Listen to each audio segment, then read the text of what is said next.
그날 밤은 유난히 추웠어요. 시골 국도 한가운데 가로등 하나 없는 깜깜한 길에 검은색 고급 세단 한 대가 덩그러니 서 있었죠. 비상등도 켜지지 않은 채로요. 지나가는 차라도 있으면 큰일 날 뻔한 상황이었어요. 겨울바람이 매섭게 불어와 나뭇가지들이 부딪히는 소리만 들렸죠. 민수는 자전거를 타고 집으로 가던 길이었어요. 공장에서 야근을 하고 나오는 길이라 온몸이 피곤했지만 페달을 열심히 밟았어요. 집에 가면 동생 지원이한테 약 먹이고 내일 도시락도 싸야 했거든요. 19살 민수가 멀리서 차를 발견했을 때 처음엔 그냥 지나치려 했어요. 밤 늦은 시간에 모르는 차에 다가가는 건 위험할 수도 있으니까요. 뉴스에서 본 적도 있었어요. 밤길에 차 고장 난 척하고 사람들 유인하는 사건들. 하지만 가까이 다가갈수록 뭔가 이상했어요. 차가 완전히 꺼져 있고 움직임도 없었죠. 혹시 안에 사람이 쓰러진 건 아닐까? 민수는 자전거를 세우고 조심스럽게 다가갔어요. 차 안을 들여다보니 70대쯤 돼 보이는 노인이 핸들에 머리를 기댄 채 앉아 있었어요. 깜짝 놀란 민수가 창문을 톡톡 두드렸어요. 할아버지, 괜찮으세요? 반응이 없었어요. 민수는 더 세게 두드렸죠. 그제야 노인이 천천히 고개를 들었어요. 깔끔한 정장 차림이었는데 얼굴은 무척 지쳐 보였죠. 창문을 내리더니 힘없이 말했어요. 젊은 친구, 미안하네. 차가 말을 안 듣는구먼. 한참을 기다렸는데 차 한 대 안 지나가더라고. 이 시간에 이런 곳에서 서 있으니 막막하더군. 괜찮으세요? 어디 아프신 데는 없으시고요? 난 괜찮네. 그냥 차가 문제야. 갑자기 시동이 꺼지더니 다시 안 걸리는구먼. 견인차를 불러야 하나 싶었는데 이 시간에 여길 어떻게 설명해야 할지도 막막하고 민수는 말없이 본넷을 열었어요. 손전등을 꺼내 엔진을 살펴보기 시작했죠. 손은 거칠었지만 뭔가를 고치는 솜씨만큼은 익숙해 보였어요. 아버지가 살아계실 때 배운 거였죠. 차 밑에 누워서 렌치 잡는 법, 배터리 보는 법, 엔진 소리만 들어도 뭐가 문제인지 아는 법. 그게 지금 민수가 가진 전부였어요. 아버지와 함께했던 그 시간들이 민수한테는 가장 소중한 기억이었죠. 아버지는 늘 말씀하셨어요. 민수야, 기술은 아무도 뺏어갈 수 없는 네 것이야. 열심히 배워둬라. 언젠가 내 인생에 큰 도움이 될 거야. 배터리 단자가 헐거워졌네요. 접지가 제대로 안 돼서 그런 거예요. 잠깐만요. 민수는 자전거에 매달아둔 작은 공구 가방을 꺼냈어요. 아버지가 쓰시던 공구들이었죠. 낡고 녹슬었지만 민수한테는 보물 같은 거였어요. 렌치를 꺼내 능숙하게 단자를 조였어요. 10분쯤 지났을까요? 손이 시렸지만 민수는 꼼꼼하게 연결 부위를 확인했어요. 겨울바람이 옷깃 사이로 파고들었지만 민수는 개의치 않았어요. 오히려 이렇게 누군가를 도울 수 있다는 게 기뻤죠. 아버지가 늘 하시던 말씀이 떠올랐어요. 사람은 서로 도우며 사는 거야. 민수야, 남 도와주는 거 아까워하지 마라. 네가 도와준 만큼 언젠가 너한테도 돌아온다. 민수는 그 말을 믿었어요. 이제 시동 걸릴 거예요. 한번 해보세요. 노인이 시동을 걸자 엔진이 힘차게 살아났어요. 노인은 안도의 한숨을 쉬며 지갑을 꺼냈어요. 두툼한 지갑에서 10,000원짜리 몇 장을 빼들었죠. 민수는 손이 까맣게 기름 묻은 손을 바지에 닦으며 손을 저었어요. 이거라도 밖에 나. 추운 날 고생시켰네. 자네 같은 젊은이가 이 밤중에 모르는 노인을 도와준다는 게 쉬운 일이 아니지.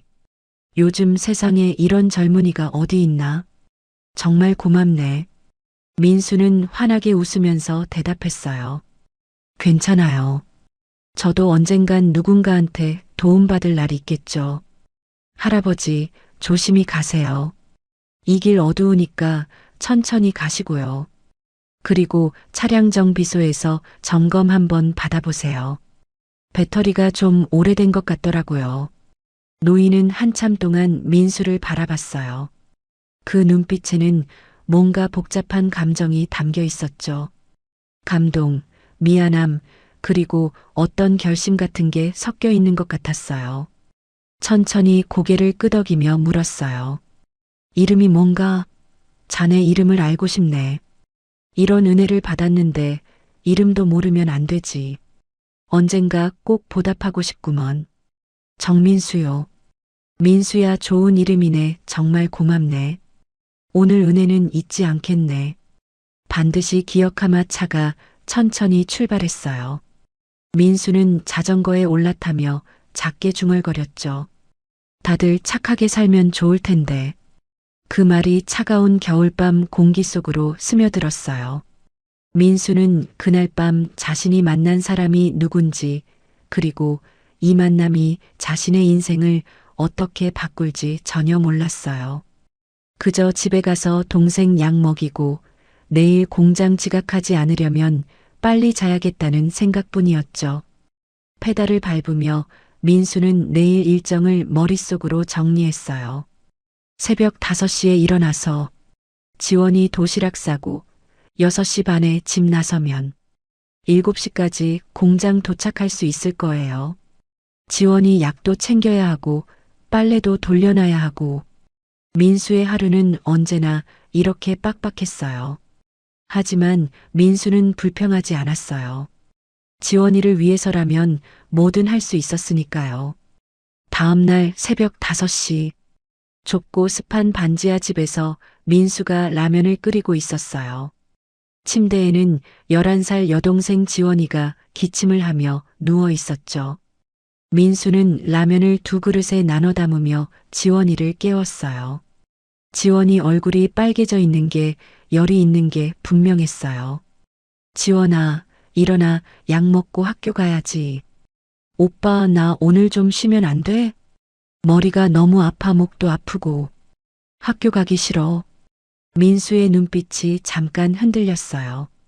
병원에 데려가야 하나. 하지만 병원비가 없었어요. 지난달 병원비도 아직 못 냈는데. 병원에서 독촉 전화가 계속 왔지만 민수는 답할 방법이 없었어요. 월급은 생활비로 다 나가고 공장장이 이것저것 핑계로 월급을 깎아서 남는 게 없었거든요. 민수는 지원이 이마에 손을 얹어봤어요. 뜨겁게 달아올라 있었죠. 그럼 오늘은 쉬고 내일은 꼭 가는 거다. 약속? 오빠가 퇴근하고 와서 맛있는 거 사올게. 지원이가 좋아하는 떡볶이 사올까? 아니면 치킨? 응, 근데 미안해. 오빠, 내가 자꾸 아파서. 오빠 돈만 들어가잖아. 왜 미안해. 아프면 쉬어야지. 라면 먹고 약 먹고 푹 자. 알았지? 물도 많이 마시고. 오빠가 물통에 물 받아놓고 갈게. 민수는 지원이 머리를 쓰다듬어 줬어요. 지원이는 엄마 없이 오빠만 믿고 사는 아이였어요. 엄마는 아버지가 돌아가신 후 1년 만에 집을 나갔죠. 어린 지원이를 두고. 그때 지원이는 겨우 3살이었어요. 그때부터 민수는 오빠이자 아버지이자 엄마가 되어야 했어요. 지금 생각해도 어떻게 버텼는지 모르겠어요. 하지만 민수는 포기하지 않았어요. 지원이만큼은 지켜야 했으니까요. 민수는 작업복을 입고 집을 나섰어요. 자전거 페달을 밟으며 생각했죠. 조금만 더 버티면 돼. 다음 달 월급 나오면 병원비 낼 수 있어. 지원이한테 영양제도 사주고 따뜻한 외투도 하나 사줘야지. 지원이 외투는 작년 거라 소매가 짧아졌어요. 친구들한테 놀림받을까봐 민수는 걱정이 됐죠. 가난한 걸 티내면 놀림받는 거 민수도 잘 알았어요. 아침 7시 공장 앞. 낡은 철문 너머로 기계 소리가 요란했어요. 민수가 작업복을 제대로 채우고 들어서자 공장장이 버럭 소리쳤죠. 공장장은 언제나 이랬어요. 아침부터 누군가를 혼내야 직성이 풀리는 사람이었죠. 오늘은 민수가 타깃이었어요. 공장장은 배가 불룩 나온 50대 남자였는데 늘 담배 냄새를 풍겼어요. 야, 정민수! 너 어제 또 불량 냈지? 이번 달 월급에서 깐다! 몇 번을 말해야 알아듣냐? 집중 좀 해, 집중! 너 때문에 우리 공장 평가 떨어지는 거 알아? 민수는 고개를 숙였어요. 죄송합니다. 다시는 안 그러겠습니다. 죄송하김, 병원비 독촉도 왔더라. 동생 치료비 때문에 정신없지? 그러니까 일도 제대로 못하는 거 아냐? 집안 걱정은 집에서 하고 여기서는 일이나 제대로 해. 이러다가 너도 잘릴 거야. 민수는 아무 말도 하지 않았어요. 그저 기계 앞에 섰죠. 손은 떨렸지만 묵묵히 일을 시작했어요. 공장장은 비웃듯 덧붙였어요. 다른 직원들이 듣는 앞에서요. 일부러 큰 소리로 말하는 것 같았어요. 네 아버지도 여기서 일했는데 아들도 똑같네. 가난은 대물림 되나 봐. 아버지는 사고로 갔고 너도 똑같이 될 거야. 그렇게 살다가 끝나는 거지 뭐. 너희 집안은 원래 그래. 민수의 손이 잠깐 멈췄어요. 주먹을 꽉 쥐었다가 폈어요. 손톱이 손바닥에 박힐 정도로 세게 쥐었죠. 하지만 곧 다시 기계를 돌렸어요. 아버지 얘기가 나올 때마다 가슴 한편이 무너지는 것 같았지만 민수는 표정을 지우고 일에 집중했어요. 기계 소리가 민수의 생각을 덮어줬어요. 드르륵, 드르륵 단조로운 소리 속에서 민수는 아버지를 떠올렸어요. 아버지의 따뜻한 손, 함께 차를 고치던 주말 오후, 아버지가 웃으시던 얼굴. 그 모든 게 이제는 추억일 뿐이었어요. 점심시간. 민수는 구석에 앉아 김밥 한 줄을 먹고 있었어요. 편의점에서 할인하는 걸로 샀죠. 유통기한이 오늘까지인 거라 1,000원이었어요. 다른 직원들은 도시락을 먹거나 배달 음식을 시켜 먹었지만 민수한테는 그럴 여유가 없었어요. 옆 테이블에서 동료들이 쑥덕거렸어요. 목소리를 낮추긴 했지만 민수한테 다 들릴 정도였죠. 제 아버지 여기서 일하다가 사고로 돌아가셨잖아. 10년 전이었나? 부당해고 당했다고 난리치다가 결국 쫓겨났대. 맞아, 부당해고 당하고 1년 뒤에 사고 났대. 그래서 고등학교도 못 가고 여기 들어온 거라며. 불쌍하긴 하지. 어린 나이에 동생까지 책임지고 근데 어쩌겠어. 인생이 그런 거지. 불쌍하긴 한데 우리도 먹고 살기 바쁜데 뭐. 그리고 솔직히 일도 좀 느리잖아. 맨날 불량 내고 공장장이 짜증내는 것도 이해는 가더라. 저러다가 진짜 잘릴 것 같은데. 그래도 저 나이에 동생 키우는 거 쉽지 않지. 우리 때는 그 나이면 학교 다니고 놀기 바빴는데. 저 애는 인생이 참. 민수는 듣지 못한 척 김밥을 삼켰어요. 목구멍이 메었지만 표정만큼은 담담했죠. 아버지는 억울하게 회사에서 쫓겨났고 1년 뒤 교통사고로 돌아가셨어요. 경찰은 단순 사고라고 했지만 민수는 믿을 수 없었어요. 아버지는 매일 밤 술을 드시며 우셨어요. 나는 잘못한 게 없어. 누가 나를 함정에 빠뜨렸어. 내가 뭘 잘못했다고 이러는 거야. 누가 날 이렇게 만든 거야. 하지만 아무도 아버지 말을 믿어주지 않았죠. 회사는 아버지를 거짓말쟁이로 몰았고 동네 사람들도 수군거렸어요. 저 사람 술만 먹으면 헛소리 한다고. 정신 나간 사람이라고. 민수는 김밥을 다 먹고 자리에서 일어났어요. 오후 작업을 시작해야 했어요. 그때 공장 밖에서 요란한 소리가 들렸어요. 직원들이 하나둘 창문 쪽으로 몰려갔어요. 민수도 고개를 들었죠. 공장 밖에서 무슨 일이 일어나고 있는 걸까? 이런 일은 처음이었어요. 고급차들이 한꺼번에 온 적은 없었거든요. 야, 저거 봐. 무슨 차들이 저렇게 많이 와? 고급 차들이잖아. 저거 한 대에 얼마야? 우리 평생 월급 모아도 못 살 것 같은데. 설마 공장 문 닫는 거 아니야? 본사에서 나온 거 아니야? 아니면 감사 나온 건가? 공장 앞에 검은색 고급 세단 4대가 줄지어 들어왔어요. 첫 번째 차에서 정장을 입은 비서가 내렸고 뒷문이 열리자 한 노인이 나타났어요. 민수의 눈이 커졌어요. 어제 시골길에서 만난 그 할아버지였어요. 민수는 눈을 비비고 다시 봤어요. 분명 그 할아버지가 맞았어요. 틀림없었어요. 어제 그 할아버지? 왜 여기에? 설마 공장이 순식간에 조용해졌어요. 모두가 숨죽이고 창밖을 봤죠. 공장장이 황급히 뛰어나가 허리를 90도로 굽혔어요. 공장장의 목소리가 떨리고 있었어요. 평소 큰 소리 치던 공장장이 완전히 다른 사람처럼 보였죠. 마치 생쥐 앞에 고양이처럼요. 회장님, 어쩐 일이십니까? 연락을 주시지. 제가 공항까지 모시러 나갔을 텐데요. 준비도 못했는데. 직원들이 숨죽여 지켜봤어요. 회장님? 수군거림이 물결처럼 퍼져나갔죠. 저 할아버지가 회장이었다고? 우리 회사 회장님이? 민수도 믿기지 않았어요. 그저 길에서 만난 평범한 할아버지인 줄만 알았는데 정장이 좀 좋긴 했지만 회장님일 줄은 꿈에도 몰랐어요. 민수의 가슴이 두근거리기 시작했어요. 왜 회장님이 여기 오셨을까? 혹시 나 때문에?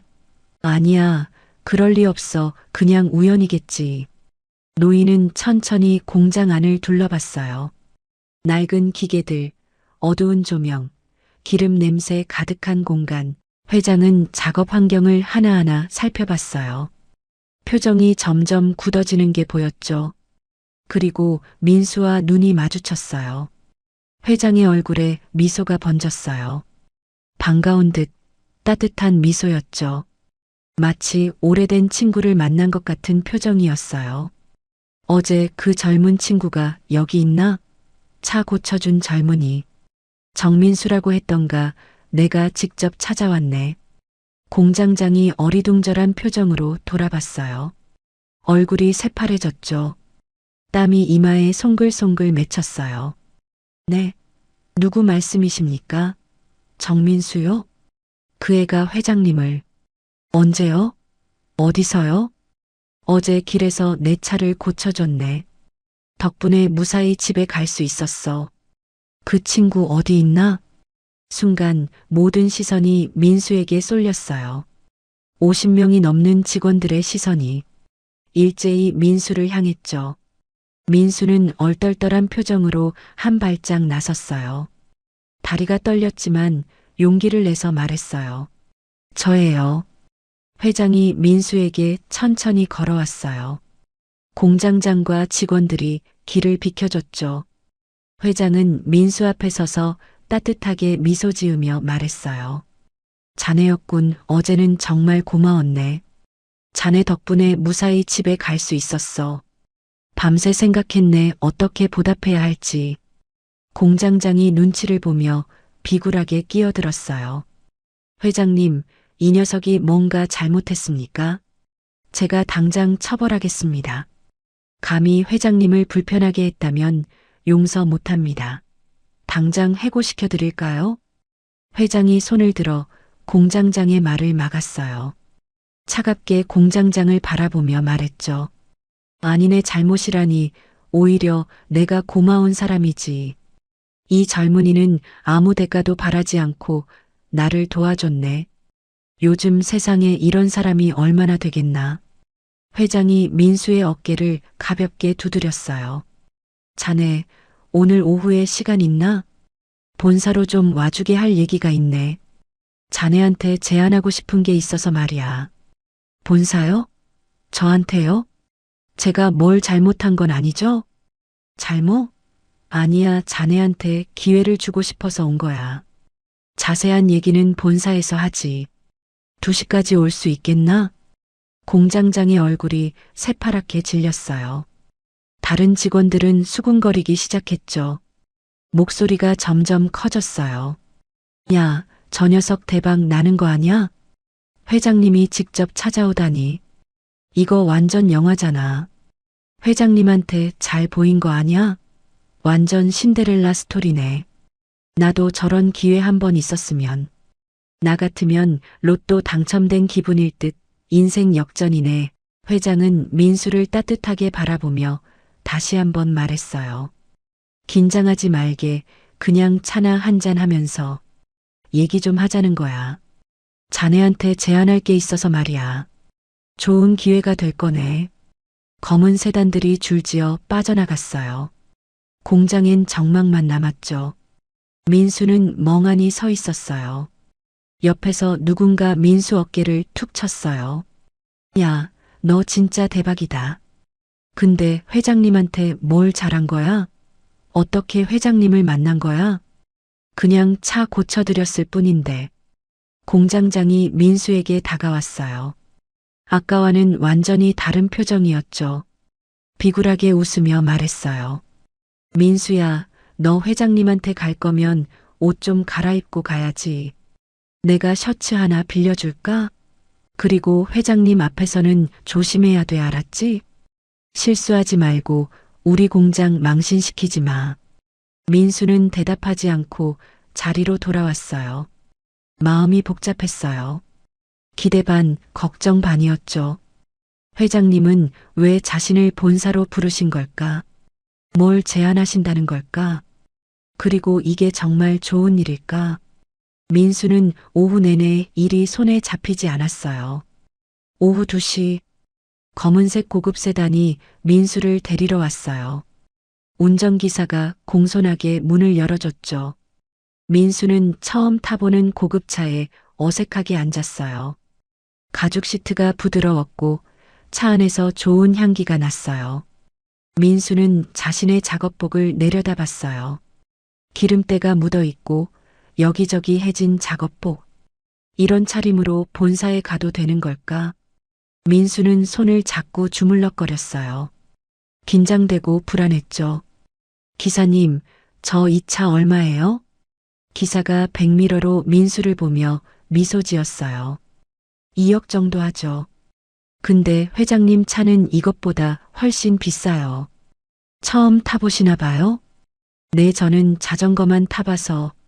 걱정 마세요. 편하게 계세요. 회장님이 좋은 분이시니까. 30분쯤 달렸을까요? 차는 거대한 빌딩 앞에 멈춰 섰어요. 유리로 된 고층 빌딩이었죠. 민수는 빌딩을 올려다보며 입을 다물지 못했어요. 이렇게 큰 건물은 처음 봤어요. 빌딩 입구에는 경비원들이 서 있었고 로비는 대리석으로 되어 있었죠. 비서가 민수를 안내했어요. 이쪽으로 오세요. 회장님이 기다리고 계십니다. 엘리베이터를 타고 최상층으로 올라갔어요. 엘리베이터 안에서 민수는 자신의 모습을 거울로 봤어요. 머리는 떡진 채로 있었고 얼굴에는 피곤함이 가득했죠. 민수는 손으로 머리를 정리하려 했지만 별로 나아지지 않았어요. 작업복에서 기름 냄새도 났어요. 민수는 점점 더 작아지는 기분이 들었어요. 엘리베이터 문이 열리자 화려한 복도가 나타났어요. 안으로 들어가세요. 회장님이 안에 계십니다. 민수는 심호흡을 하고 문을 열었어요. 넓은 회장실이 눈에 들어왔어요. 거대한 책상, 비싼 그림들, 창밖으로 보이는 도시 전경. 민수는 이 모든 게 비현실적으로 느껴졌어요. 마치 드라마 속 장면 같았죠. 회장이 소파에서 일어나 민수를 반겼어요.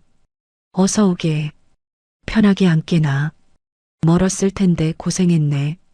민수는 소파에 조심스럽게 앉았어요. 긴장하지 말게. 그냥 차나 한잔 하면서 얘기하자고.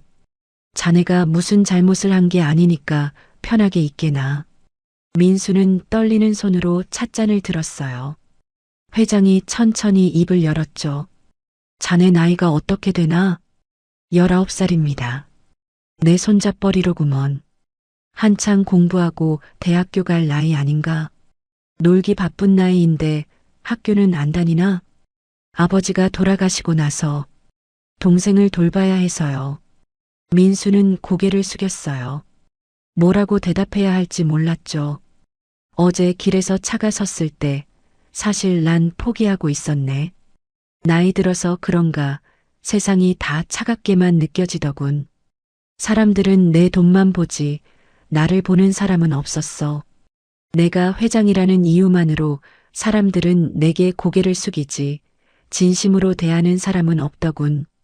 다들 뭔가를 바라고 다가오지. 회장이 다시 민수를 봤어요.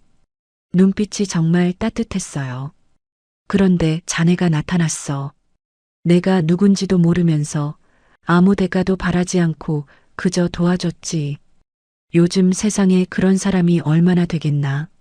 자네는 내가 노숙자일 수도 있었고 아무것도 아닌 사람일 수도 있었는데 그냥 도와줬어. 그게 나한테는 큰 감동이었네. 저야 그냥 당연한 일을 한 것뿐인데요. 아버지가 그렇게 가르치셨거든요. 남을 도우라고. 그냥이 아니야. 그 마음이 귀한 거지. 요즘 사람들은 손해볼까봐, 피곤할까봐 그냥 지나치거든. 특히 젊은 사람들은 더 그래. 근데 자네는 달랐어. 회장이 서류 한 장을 꺼내 민수 앞에 내밀었어요. 우리 회사에서 일해보지 않겠나? 인턴으로 시작해서 제대로 배워보게. 급여는 지금 공장보다 훨씬 좋을 거야. 그리고 자네가 원하면 학업도 지원해주겠네. 검정고시 준비도 도와주고. 민수의 눈이 커졌어요. 믿을 수 없다는 표정이었죠. 정말요? 근데 저는 학력도 없고 배운 것도 없는데 저 같은 사람을 왜 뽑으시려고 하세요? 학력이 전부가 아니야. 자네한테는 더 중요한 게 있어. 정직함, 성실함, 그리고 남을 배려하는 마음. 그게 내가 보는 자네의 가치야. 기술은 배우면 되고 지식은 쌓으면 돼. 하지만 사람의 본성은 쉽게 바뀌지 않아. 자네는 좋은 사람이야. 민수의 눈가가 뜨거워졌어요. 감사합니다. 정말 감사합니다. 근데 저 때문에 공장에서 일하는 사람들이 피해보는 건 아니겠죠? 걱정 마. 공장은 공장대로 잘 운영될 거야. 자네는 자네 일만 잘하면 돼. 회장이 민수를 따뜻하게 바라봤어요. 그런데 민수야, 자네 가족은 어떻게 되나? 민수의 표정이 어두워졌어요. 한참을 망설이다가 입을 열었죠. 아버지는 10년 전에 돌아가셨고 어머니는 그 후에 집을 나가셨어요. 지금은 동생이랑 둘이 살고 있습니다. 동생이 11살인데 자꾸 아파서 병원비가 많이 들어요. 그래 힘들었겠구먼. 어린 나이에 동생까지 책임진다는 게 쉽지 않았을 텐데. 회장이 잠시 생각하더니 물었어요. 혹시 아버지 성함이 어떻게 되나? 정태수입니다. 회장의 표정이 굳어졌어요. 뭔가를 떠올린 듯한 표정이었죠. 눈빛이 달라졌어요. 정태수? 혹시 우리 회사에서 일하셨나? 10년 전쯤에? 민수가 고개를 끄덕였어요. 내 아버지가 이 회사 공장에서 일하셨어요. 근데 10년 전에 억울하게 해고당하셨어요. 아버지는 잘못한 게 없다고 하셨는데 아무도 믿어주지 않았어요. 그 후로 아버지는 힘들어 하셨어요. 술만 드시고 밤마다 우시고 그러다가 1년 후에 사고를 당하셨어요. 회장의 얼굴이 창백해졌어요. 잠시 침묵이 흘렀죠. 정태수 씨 그분 아들이 자네였구나. 회장은 심각한 표정으로 비서를 불렀어요. 목소리가 떨리고 있었어요. 김 비서, 10년 전 인사 기록 좀 찾아봐. 정태수 씨 관련해서 해고, 사유, 사고 기록, 전부 다. 그리고 당시 담당자가 누구였는지도. 알겠습니다. 회장님 바로 준비하겠습니다. 민수는 회장의 반응을 보며 가슴이 두근거렸어요. 혹시 아버지 사건에 대해 뭔가 알 수 있는 걸까?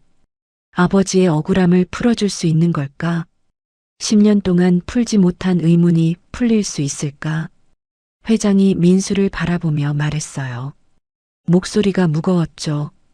민수야, 내가 자세히 알아볼 테니 조금만 기다려주게. 만약 자네 아버지가 정말 억울하게 당하신 거라면 내가 반드시 진실을 밝혀내겠네. 약속하지.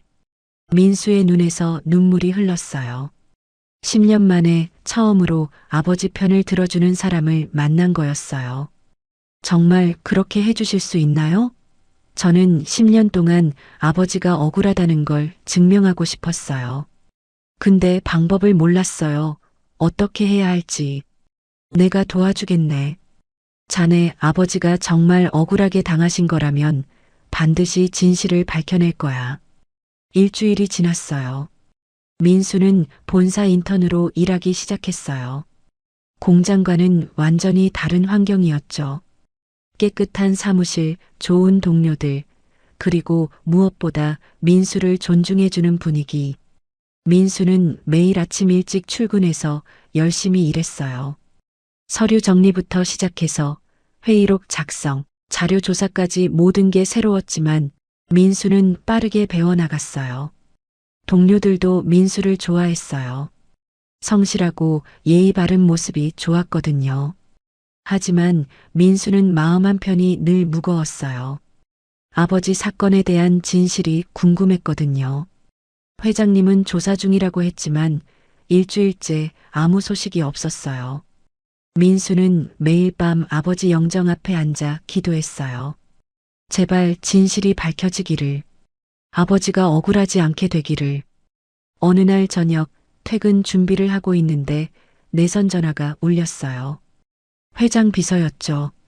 민수 씨, 지금 회장님실로 올라올 수 있으세요? 회장님이 급히 찾으십니다. 민수는 가슴이 두근거렸어요. 드디어 아버지 사건에 대한 소식이 온 걸까? 민수는 서둘러 회장실로 향했어요. 엘리베이터 안에서 민수는 계속 심호흡을 했어요.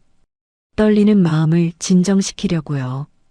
회장실 문을 열자 회장과 김 비서, 그리고 낯선 남자 한 명이 있었어요. 남자는 50대쯤 돼 보였고 변호사처럼 보였죠. 회장의 표정이 무거웠어요. 민수는 불안한 마음으로 앉았죠. 민수야, 앉게. 자네 아버지 건에 대해 조사를 마쳤네. 회장의 목소리가 무거웠어요. 민수는 긴장한 채로 앉았어요. 손을 꽉 쥐었죠. 10년 전 자네 아버지는 정말 억울하게 해고당하셨어. 당시 공장에서 큰 사고가 있었는데 기계 결함으로 인한 화재였네. 근데 그 책임을 자네 아버지한테 떠넘긴 거야. 자네 아버지는 안전 점검을 제대로 했지만 누군가 그 기록을 조작했어.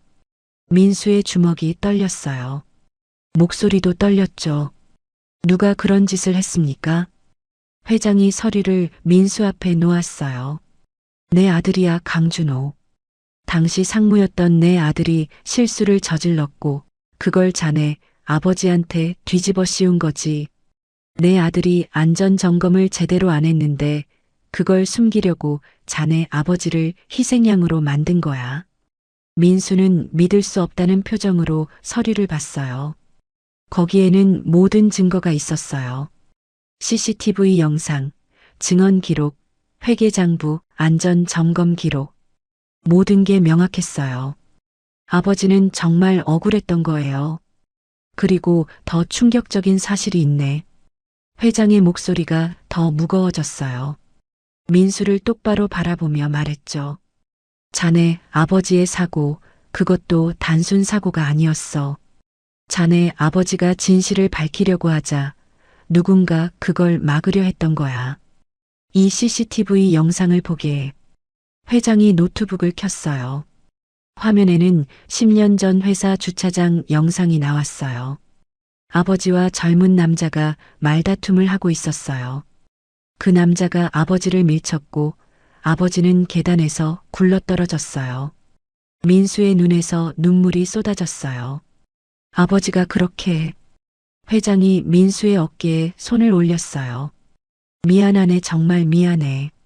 내가 제대로 관리하지 못해서 이런 일이 생긴 거야. 내 아들이 저지른 일이니 내 책임이지. 민수는 고개를 들어 회장을 봤어요. 눈물로 범벅이 된 얼굴로요. 회장님은 잘못이 없으세요.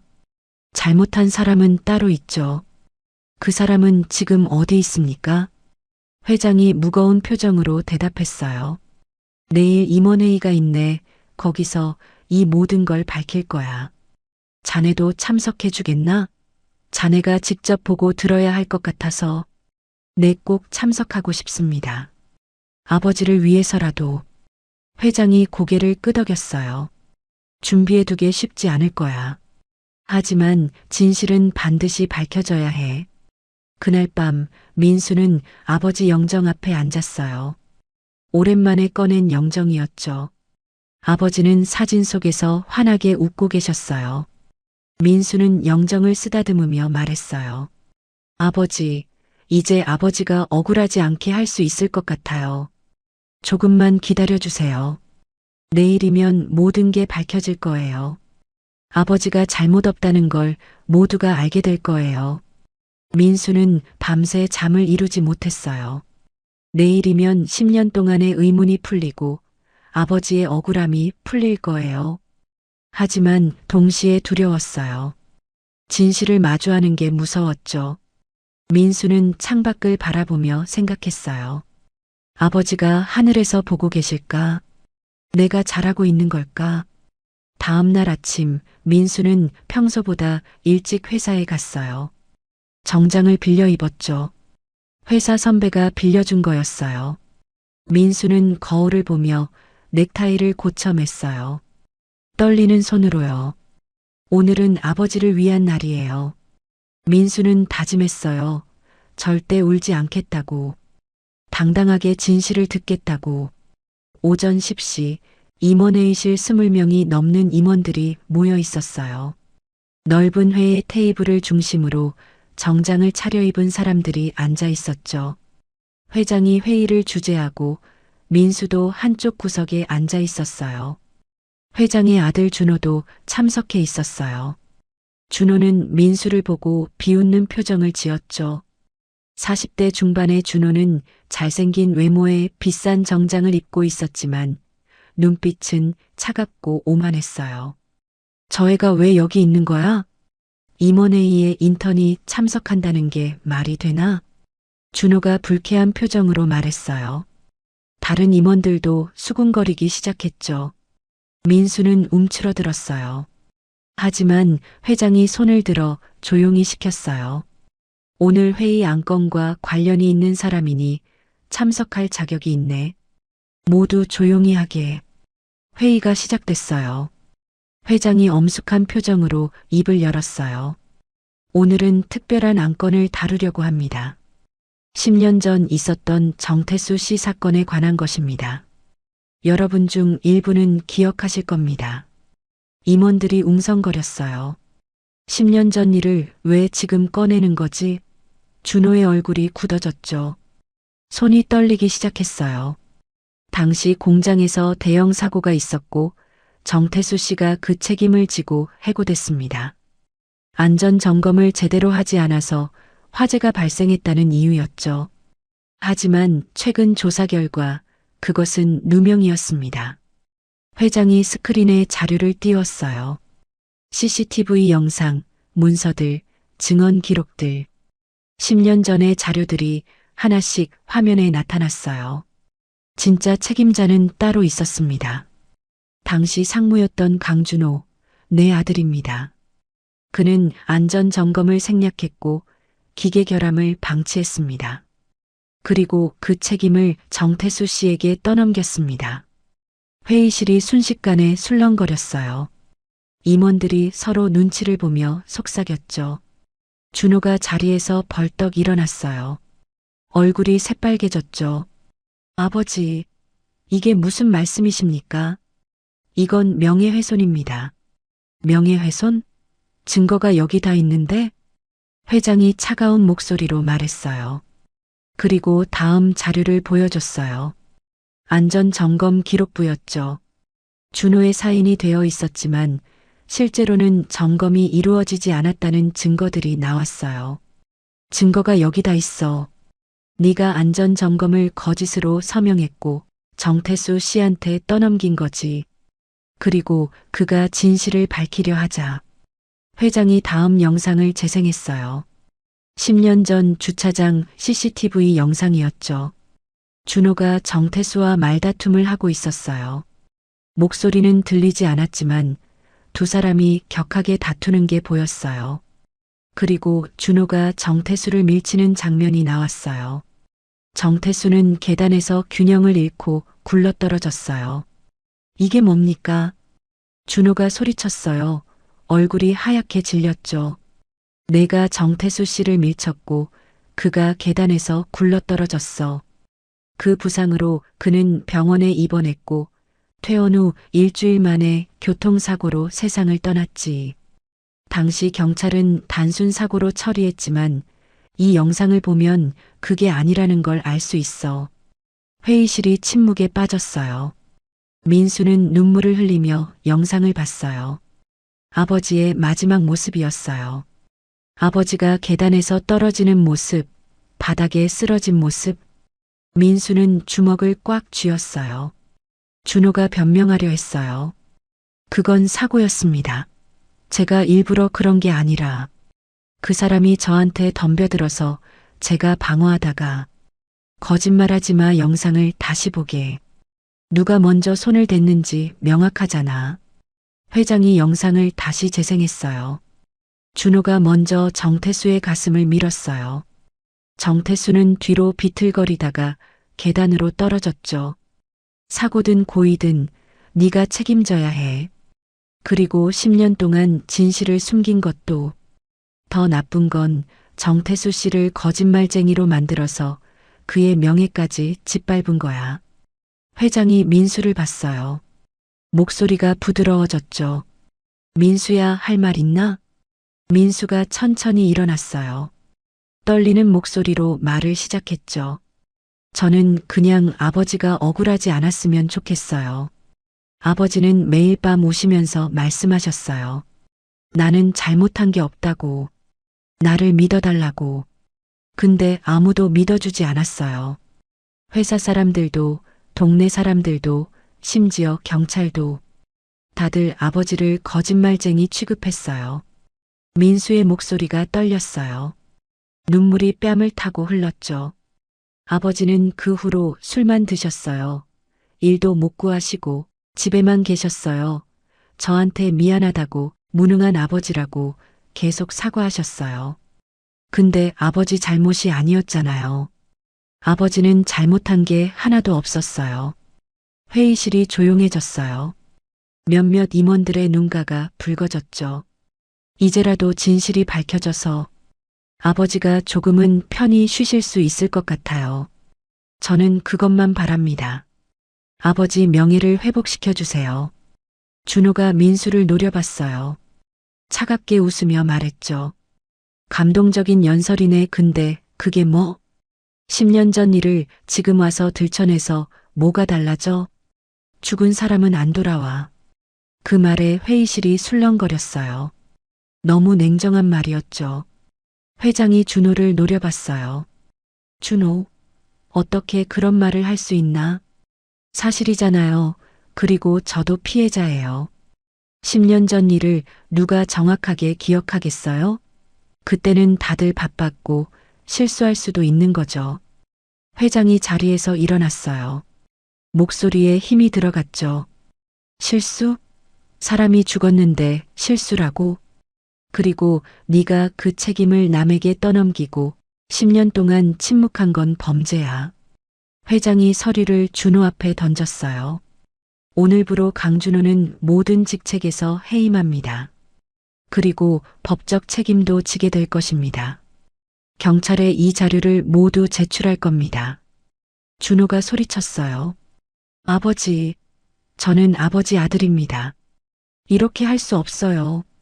바로 내 아들이기 때문에 더 엄격해야 해. 회사를 물려받을 사람이 이런 짓을 하고도 책임지지 않는다면 이 회사에 미래는 없어. 회장이 경비를 불렀어요. 데리고 나가게. 그리고 사무실 정리하도록. 준호는 경비들에게 끌려나가며 소리쳤어요. 이건 불공평해. 아버지, 후회하실 겁니다. 제가 없으면 이 회사 망해요. 문이 닫혔어요. 회의실엔 무거운 침묵이 흘렀죠.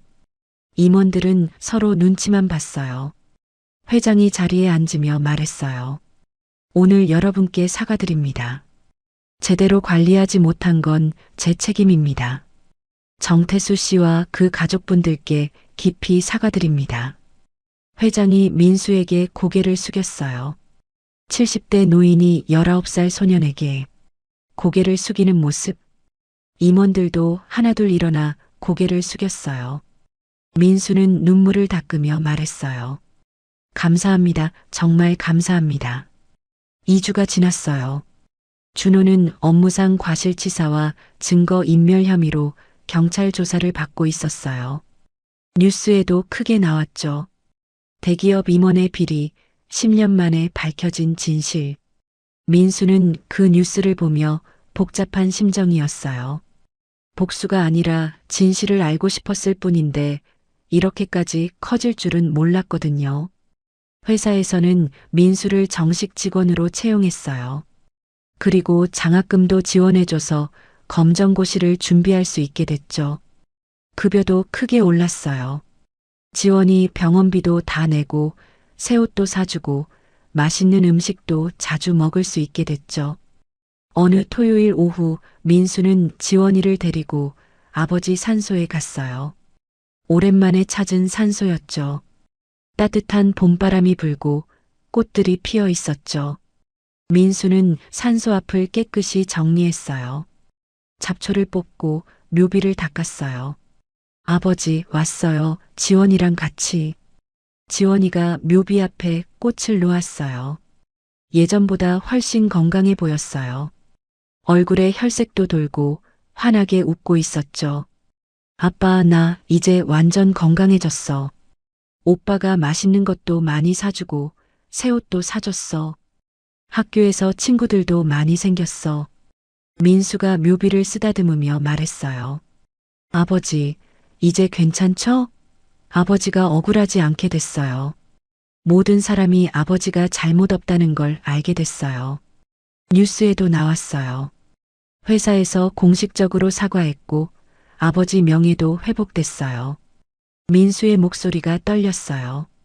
아버지가 맞았어요. 아버지는 정말 잘못한 게 없었어요. 저는 항상 믿었어요. 근데 이제는 모두가 알아요. 아버지가 정직하고 성실한 사람이었다는 걸. 그때 뒤에서 차 소리가 들렸어요. 민수가 돌아보니 회장이 검은 세단에서 내리고 있었어요. 회장은 꽃다발을 들고 있었죠. 여기 계셨구먼. 내가 와도 되겠나? 회장님, 어떻게 여기를? 자네 아버지한테 인사드리러 왔네. 회장이 묘비 앞에 섰어요. 깊게 고개를 숙이며 말했어요. 정태수 씨, 정말 미안합니다. 제가 제대로 관리하지 못해서 이런 일이 생겼습니다. 당신은 아무 잘못 없었습니다. 30년 넘게 회사를 경영하면서 가장 후회되는 일이 바로 이겁니다. 당신의 억울함을 10년이나 방치한 것. 회장이 꽃을 놓고 절을 했어요. 70대 노인이 무릎을 꿇고 절을 하는 모습. 민수는 가슴이 뭉클했어요. 늦었지만 진실을 밝혔고 아드님은 제가 잘 챙기겠습니다. 약속합니다. 회장이 일어서며 민수를 바라봤어요. 민수야, 자네 아버지는 훌륭한 분이셨어. 정직하고 성실했지. 그리고 자네도 마찬가지야. 자네는 아버지를 닮았어. 그 착한 마음을. 민수가 눈물을 닦으며 말했어요. 회장님, 그날 밤 제가 회장님 차를 고친 게 제 인생을 바꿨어요. 아니, 아버지의 억울함을 풀어줄 기회를 준 거예요.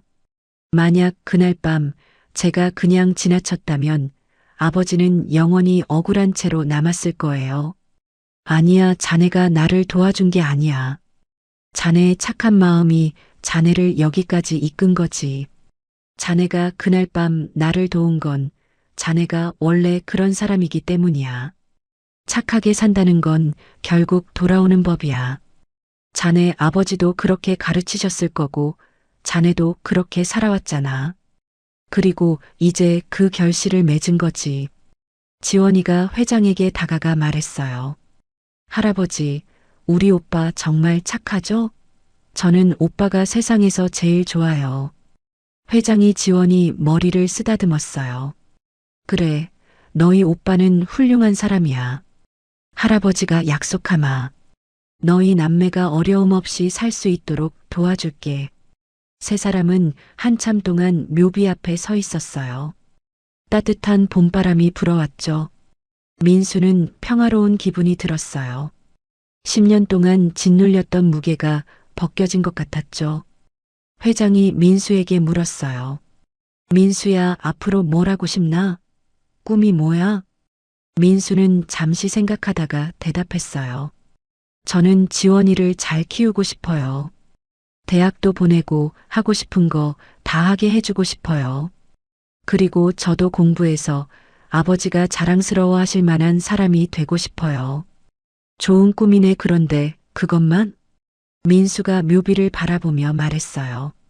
그리고 저처럼 어려운 사람들을 도와주고 싶어요. 억울한 일을 당한 사람들, 가난 때문에 힘든 사람들.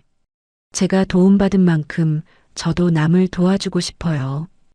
그거 아주 좋은 꿈이네. 내가 도와주지. 자네가 그 꿈을 이룰 수 있도록. 회장이 다시 차에 올랐어요. 창문을 내리며 말했어요. 다음 주 월요일에 보세. 그리고 주말 잘 보내게. 네, 회장님 감사합니다. 정말 감사합니다. 차가 천천히 떠나갔어요. 민수와 지원이는 손을 잡고 다시 묘비를 바라봤어요. 석양이 지고 있었죠. 하늘이 주황빛으로 물들어 있었어요. 민수가 하늘을 올려다보며 중얼거렸어요. 아버지, 이제 괜찮죠? 제가 잘하고 있죠? 마치 아버지가 대답하는 것 같았어요. 그래, 잘하고 있어. 아버지가 자랑스럽단다. 지원이가 오빠 손을 꽉 잡았어요. 오빠, 우리 이제 행복한 거지? 더 이상 아프지 않고 배고프지 않고 추위에 떨지 않아도 되는 거지? 민수가 환하게 웃었어요. 진심으로 행복한 미소였죠. 그래, 우리 이제 행복해. 아버지도 하늘에서 웃고 계실 거야. 두 남매는 그렇게 석양 속을 걸어 내려왔어요. 산길을 따라 천천히 걸으며 이야기를 나눴어요. 지원이가 학교에서 있었던 일, 민수가 회사에서 배운 것들. 평범하지만 소중한 이야기들이었죠. 산 아래에서 민수는 다시 한번 뒤를 돌아봤어요. 아버지의 산소가 멀리 보였어요. 저녁 햇살을 받아 평화롭게 빛나고 있었죠. 민수는 마음속으로 다짐했어요. 아버지가 자랑스러워 하실 만한 사람이 되겠다고. 정직하고 성실하게, 그리고 남을 도우며 살겠다고. 그게 아버지가 가르쳐 주신 삶의 방식이니까. 그 길 위에는 따뜻한 여운만 남았죠. 착하게 산다는 것. 그게 결국은 돌아온다는 것.